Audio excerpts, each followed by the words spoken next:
Gang stalking is a perceptual manipulation driven by confusion and actual harassment. Let me explain. Let's assume that for a couple of years, random people mess with your car, such as taking some of the rivets off, take a lug nut off, puncture a tire, and this happens over the span of a year or less. Let's assume that it happens in a span of 2 months. The target compares the amount of transgressions that have been done towards the target's car compared to the time before the harassment.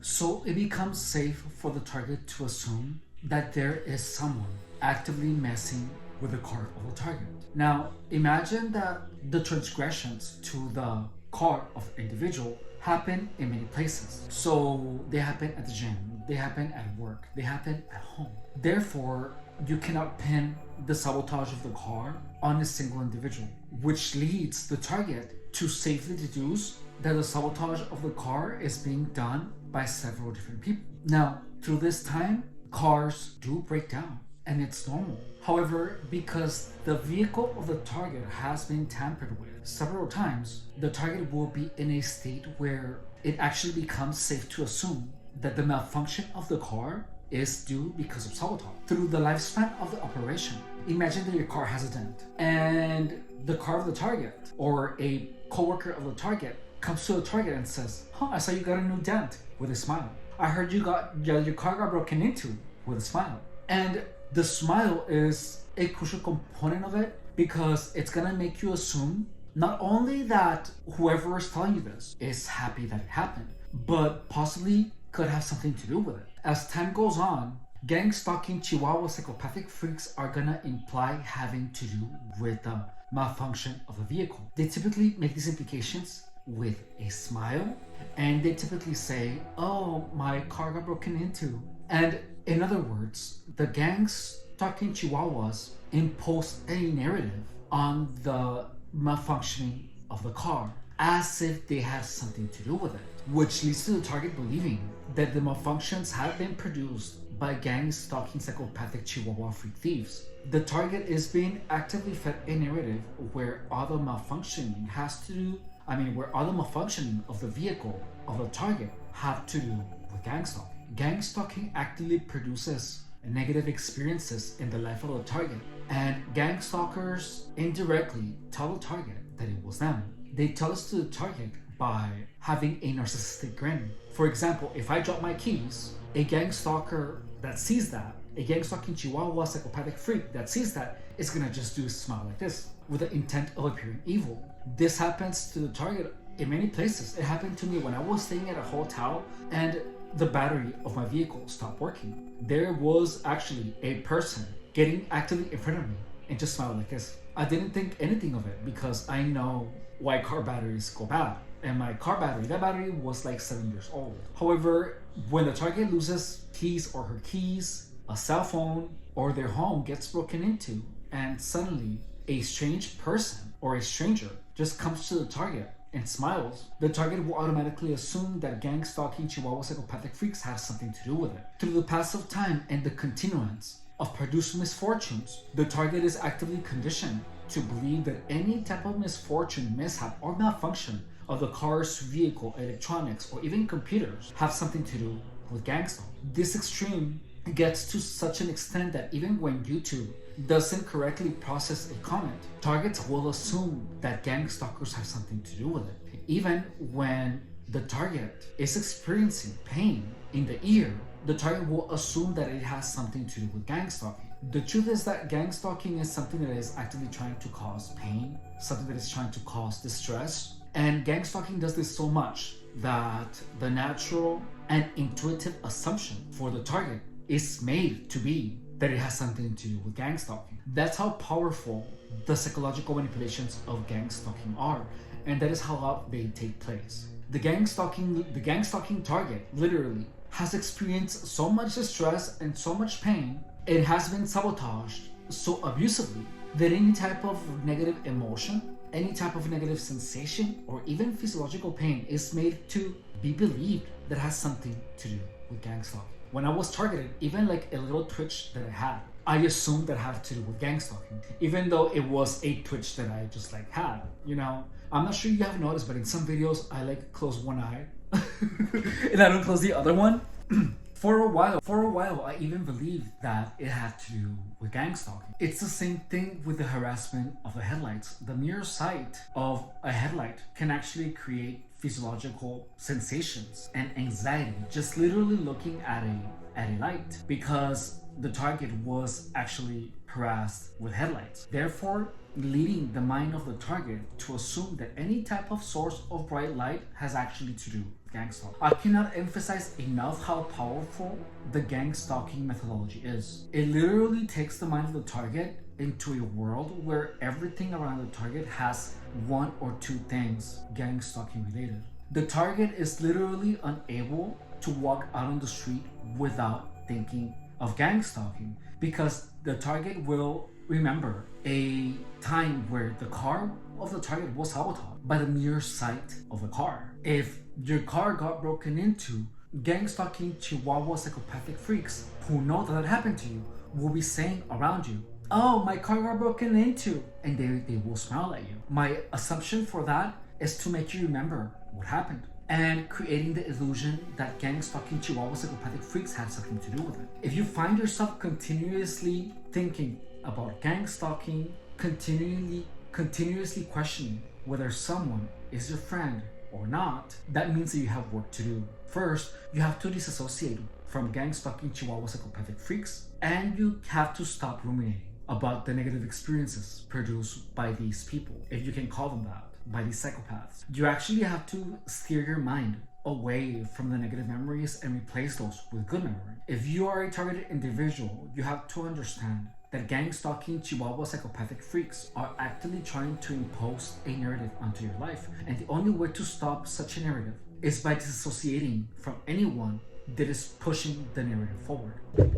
You have to actively push your own narrative into your own mind, and you do that by rearranging your focus. Look, when I was targeted at the gym, the times that I focused on the workout and not on what the gang stalkers around me were doing, I ended up having a really good workout, because I was focused on the workout and not on the gang stalking Chihuahua psychopathic freaks. Additionally, if your things have been sabotaged, and a lot of these things have happened to you, you cannot dwell in hate. You cannot dwell in resentment, because gang stalking Chihuahua psychopathic freaks want you resentful. They want you to hate them so much that you do something stupid and get yourself in jail or in a psychiatric ward. You have to disassociate from these people, in addition to keeping a better eye on your belongings. Focusing on the things that these people have done to you is only gonna make you feel more resentful. And let me tell you, I actually had a gang stalker Chihuahua psychopathic freak record me while he was saying, "Aren't you mad? Are you gonna do something about it?" Like that. Which my answer was, I don't have time for that.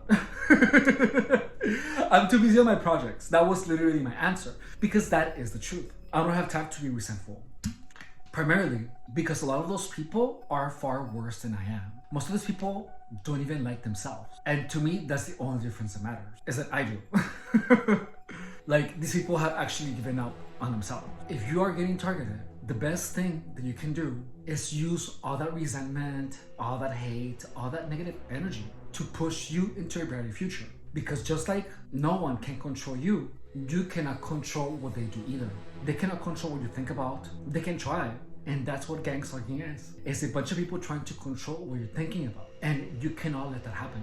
If you have experienced gang stalking sabotage, just know that there's going to be categories. There's going to be a category where you don't know who it was or who, and there's going to be another a category where you do know who it was and if it was gang stalking related. However, you're not going to know when it happens unless you see it. Time will reveal the truth. If you're in the middle of gang stalking right now, if someone just sabotaged something of yours or stole something of yours, you cannot immediately assume that it was gang stalking related, because you're going to be filled with fury, you're going to be upset, and you're going to be ruminating about it. Give it enough time and you're going to get over it, and you're going to think about it less, because that's how the mind works. The less you recall a negative experience, the less often it's gonna pop up in your head. You have to make your mind actively recall pleasant and amazing experiences. And you have to do that a lot, a whole lot. Otherwise, you're going to be making yourself miserable. In the middle of gang stalking, assuming that every misfortune that happens to you is because of gang stalking is the worst you can possibly do. The best thing you can do is to do your best from preventing that from happening again. You have to disassociate yourself from gang stalking Chihuahua psychopathic freaks. Just block these people, regardless of the type of relationship that you have with these people. Don't accuse them, just stop communicating, and when your mind clears up, then you're gonna be able to see the truth. But your mind has to stabilize first. Your mind has to heal, and you have to actively restore your perceptions back to normal. The interesting thing about gang stalking is that in the beginning, gang stalking is gonna go at you hard. They're gonna be messing with your things. They're gonna mess with you as much as possible until you are brainwashed to believe that every misfortune that happens to you is gang stalking related. And after that point, they're gonna see you and they're gonna make their assumptions. And then the sabotage is gonna be a lot less frequent, and sporadically here and there, they're gonna mess with your things to sustain the narrative. There is a method to the madness. If you are experiencing gang stalking, immediately stop engaging with people that actively try to entertain you or with people that are actively trying to keep you awake. You should rest as much as possible, and you should stop consuming any type of illicit substance. The moment that you do that, you're gonna be able to see things with greater clarity. In addition, if you're getting targeted, you really actually have to stop trying to meet people online, because people online are gonna actively try to get you back in the loop. They're gonna do things and say things that are gonna keep you thinking about gang stalking. Your task is to think about your personal endeavors and ways that you can make money. And you have to stop being obsessed with gang stalking. Look, I know it's an amazing topic to talk about. Trust me, I know. However, the only type of gang stalking content that you should be watching is the content that is actually trying to help you to get out of gang stalking. Don't watch content of people that only talk about, oh, my house got broken into, oh, this happened, oh, this happened. The truth is that if you're getting targeted, you have to understand that you were manipulated and harassed and messed with so much that your perceptions of reality are warped. You're possibly perceiving things that have nothing to do with gang stalking as part of gang stalking. The gang stalking programming wears off. However, you have to be aware that your mind has been programmed to perceive some things. Your eyes have been programmed to look for things. Even your ears have been programmed to hear particular things. You were programmed to feel negative sensations when someone says a particular word. Like, your mind is literally manipulated to work against you. Subscribe if you haven't. My name is Stefan Rodriguez, and I was targeted for 7 years. In this channel, we dispel the myths of gang stalking, explain the truths, and help targets of gang stalking restore their perceptions back to normalcy. The mission of this channel is to explain everything about gang stalking to as many people as possible, with the purpose of taking all the power away from gang stalking, which can only be done by creating awareness of gang stalking, explaining the methodology, and giving the solution. My goal is to be the source of information of gang stalking that I needed when gang stalking was happening to me. A like or a share would go a long way. If you're a targeted individual, I recommend you to subscribe and to turn on the notifications, because my mission is to help you get your back, because my mission is to get your life back on track. If you are someone who was accused of being a targeted and you don't know what to do, however, you are concerned about your friend, share my content with your friend. One of the worst things that can happen to your friend is for your friend to find wrong information about gang stalking that actually makes things worse for him. Any type of engagement with the content would highly be appreciated. I would like to thank you for investing your precious time watching my content. I love you, and I will see you next time.